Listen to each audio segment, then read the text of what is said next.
Hello, and welcome to the Endless Tour. I am Manos, your narrator and your host from the city of Athens. The episodes of TET are giving me the chance to share my travel experiences with you, through my eyes and my camera. Every place has a story to tell, a way to convey beauty and create endless emotions. Are you ready to step into my world? Hop on the Endless Tour with your like, comment, share and subscribe. We start this episode of the Endless Tour in Porto at the Jardins du Palácio de Cristal. Their beauty fascinates both visitors and locals and have recently celebrated their 150th anniversary. When I first heard the name of the gardens, I was curious to visit. Gardens of the Crystal Palace. I have to visit them right now. Usually, I don't dig into the history before I visit, and I let the places speak to me. When I got to the gardens, I was quick to realize that the Crystal Palace doesn't exist. Then, what's the story behind the Crystal Palace? The Crystal Palace of Porto was built to host the International Exhibition of Porto in 1865. Although the exhibition was successful, the dream of the founders of the Crystal Palace, which was to attract the finest European minds to Porto, never became true. In 1934, the dictatorship of Portugal held a colonial exhibition at the Crystal Palace in order to promote Portugal as an overseas empire and to convince the Portuguese that Portugal is not a small country. Considering that the idea of colonialism had already started being out of fashion, the exhibition destroyed the image of the Crystal Palace that was torn with bad reputation and led to its destruction in 1952.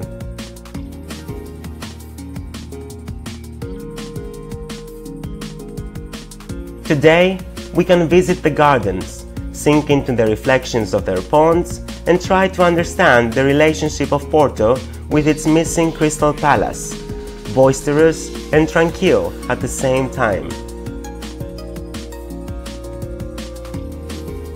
The Capela das Almas, Chapel of the Souls, was constructed in the early 18th century, and its 360 meters of walls are totally covered with 16,000 azulejo tiles. Its beauty is breathtaking.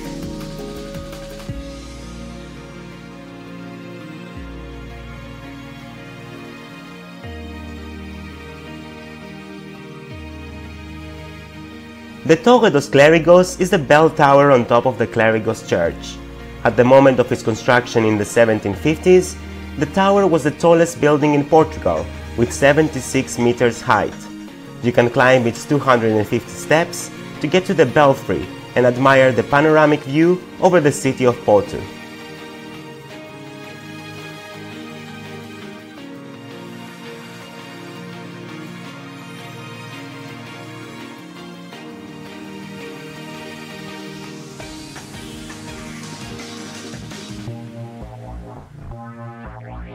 One of the most important moments in a journey is the experience of discovery. Something new for you can be really old for others. Porto's oldest building is hidden within its narrow streets and awaits you to discover it. It has been in the same position since the 12th century.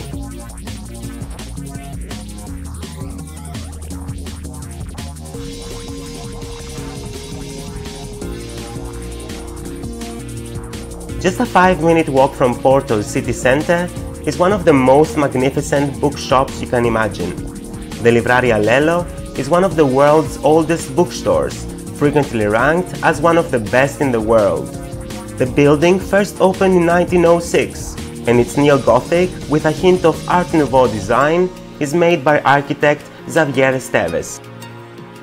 Step inside into a wonderland of stunning design, intricate decoration and bookshelves full of books. From floor to ceiling, ornate painted plaster provides a rich texture, glass-enclosed bookcases arch at the top, and there is also a special room to protect the bookstore's oldest and rarest books. The centerpiece of this amazing shop is a beautifully curvaceous Art Nouveau red staircase that invites you to ascend to the upper level. A spectacular stained glass skylight with the store's motto, Decus in Labore, that means honor in work, is sitting on top of it. If all these sound like a Harry Potter set, you'd be forgiven for thinking so, as the bookstore is allegedly a direct inspiration for J.K. Rowling and the Harry Potter books, when she lived in Porto in 1991 and was a frequent customer. I would like to thank the management of the Livraria Lello for allowing me to enter before opening for the public, and gave me a private tour to this amazing place. Upon arriving in Porto, I knew that a pilgrimage to Lello and my childhood memories filled of Harry Potter was a necessity.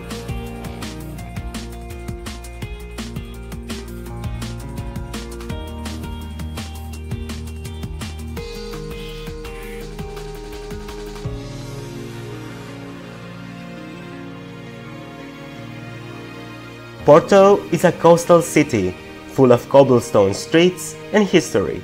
The average cost of visiting Porto is €70 per day, and it's definitely worth visiting. Continue traveling with me and the Endless Tour. Like, comment on this video, share the Livraria Lello with your friends, and subscribe to my channel.